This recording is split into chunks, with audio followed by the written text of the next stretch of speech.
China's President Xi Jinping has triggered a financial shockwave by declaring that his country is ready and willing to supplant the US dollar as the world's reserve currency. Yes, that just happened. It's something China has never really acknowledged or stated so openly before, but now they have. The CCP has officially thrown down the gauntlet, publishing a clear directive in state-owned media saying they've begun turning the yuan into a global reserve currency, one they claim will soon replace the USD. At the same time, the EU and Canada are announcing plans to deepen ties with China. That's how fast the weak hedge their bets, while Trump is now moving to cut China off at the knees. The first strike was Venezuela, with the U.S. now controlling Venezuela's crude oil supply. Next is Iran. And who is Iran's biggest oil customer? China. Now here's what's breaking this morning. At least 112 U.S. Air Force C-7 aircraft are headed toward the Middle East, what military observers are calling Desert Storm-level deployments. A striking and massive number of C-17 Globemaster transport and cargo aircraft have also been spotted moving toward Europe and the Middle East. And some monitors are warning it resembles the buildup to a major war involving Iran. One regional watcher responded, saying 112 C-7s are in or en route to the Middle East. Guys, that's a lot, like Desert Storm a lot. Stay tuned. The U.S. is now ordering American citizens to leave Iran immediately. The State Department and the virtual embassy to Iran issued an urgent alert for all U.S. citizens to depart at once due to rising regional tensions, the risk of wrongful detention, and worsening security conditions. They advise citizens, if possible, to exit via land borders into Armenia or Turkey. In other words, the U.S. State Department is telling all Americans, evacuate immediately. It is strictly for defense. It is not and will never be a subject for negotiation, but President Trump isn't having it. Listen to this. Yeah, there's a deal that would be acceptable, but the one thing, and right up front, no nuclear weapons. If we could have made that deal 2 years ago, we would have made that deal, but they weren't willing to do that. Now they are willing to do it. If they would have offered this deal originally when we first started, it would have been accepted immediately. We'll see what happens. One is to make certain we can defend as best as possible against the drones and missiles that we know will be launched by Iran. And two, also make certain that we have the offensive capability to deal with the entire infrastructure of what is sustaining this regime. That is civilian and military leadership, the IRGC and the other repressors of the people that are there. The IRGC is a military organization as well as a paramilitary organization. We've got to strip its entire infrastructure down, Basel militia and others, and then also at the same time air defense systems, certainly, so they have freedom of action over Iran, but deal with their rockets and missiles, which are significant, as well as their drones. This would be combined Israel, United States. We have the capability to do that. And I think bringing in the additional resources, that is the pacing item in terms of when there would be a military. The media says this is about nuclear negotiations, about restricting Iran's nuclear program. Oh, really? Stopping them from restarting it, which is the last thing Iran is trying to do right now. Their country is collapsing. They just experienced massive nationwide protests and riots last month. Their annual inflation rate has reached 44.2%, and the U.S. destroyed their nuclear program last year with Operation Midnight Hammer. What we're actually watching unfold in Iran is just one small piece of a much bigger geopolitical chess match for multipolar dominance, with the U.S., China, and to a lesser extent, Russia, all playing. The unipolar order is over, and China just made its move. Look at this.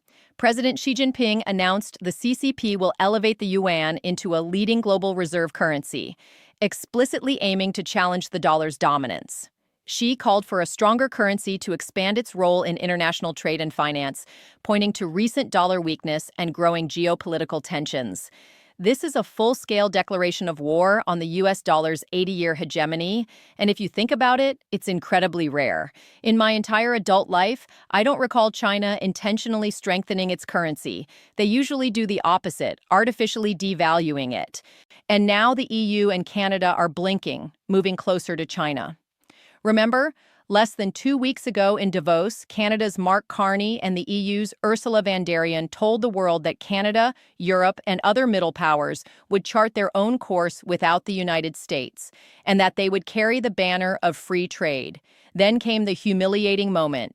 Canada's Prime Minister Mark Carney flew to Beijing and effectively bowed to China, agreeing to flood Canada with cheap Chinese EVs. First visit of a Canadian Prime Minister to China in nearly a decade. The world has changed much since that last visit. And I believe the progress that we have made in the partnership sets us up well for the new world order. On top of all this, China's central bank is on a gold buying binge. The 2025 figures from last year are now in, and they're huge, from 1,773 tons in 2019 to an enormous 236 tons by the end of 2025, just a month ago. That's a 30% jump driven by relentless month-after-month purchases. They keep buying gold, folks. The People's Bank of China is quite literally stockpiling gold over there, likely to support this new reserve currency system. That's why what President Trump did this week matters so much. He signed Project Vault into existence. If you missed it, you'll want to pay attention. It's important. Right after that, J.D. Vance, along with Secretary of State Marco Rubio and the White House critical minerals lead, David Copley, hosted a major critical minerals event with global leaders. This was history in motion, reshaping mineral supply chains to fuel America's reindustrialization. Trump is taking the country back to the American system, the original model that links government with private industry to strengthen domestic production.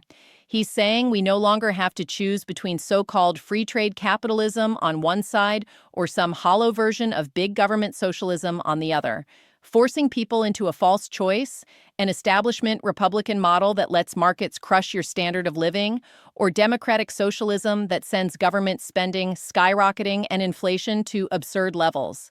Both punish the American consumer. The real American system is neither.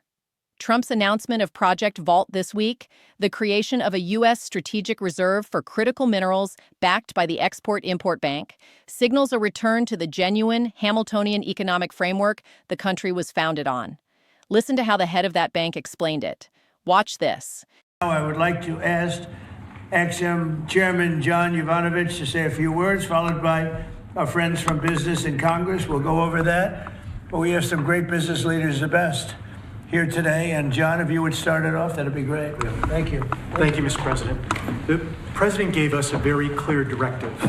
By clear directive, it was much more of an order for us to figure out how to, for the first time in American history, create a strategic critical minerals reserve in a way that would benefit the non-military manufacturing complex. And the challenge was enormous, not simply because it had never been done before, Mr. President, but we knew that you expected us to deliver in a big way, in a way that was scalable, in a way that was designed for long-term success, and in a way that would help revitalize our domestic mining industry. But most importantly, most crucially, that it not be subsidized by American taxpayers. And so that's exactly what we've done.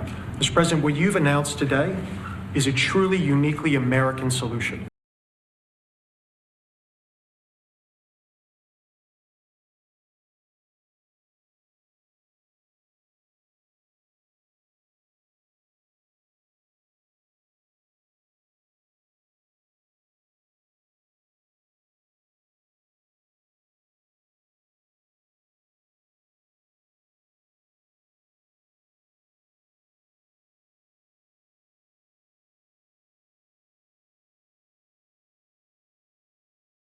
And the reason this is so critical is that the Ex-Im Bank is being reshaped into what looks like a semi-national bank, a public-private partnership where government credit is steered toward tangible domestic production.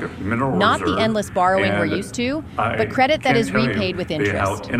Secretary Scott Bessent explained why this matters so much. With Project Vault, we will no longer be trapped in this globalist runaway free trade system where we depend on China, Russia, or other adversaries for critical minerals. Watch what he said.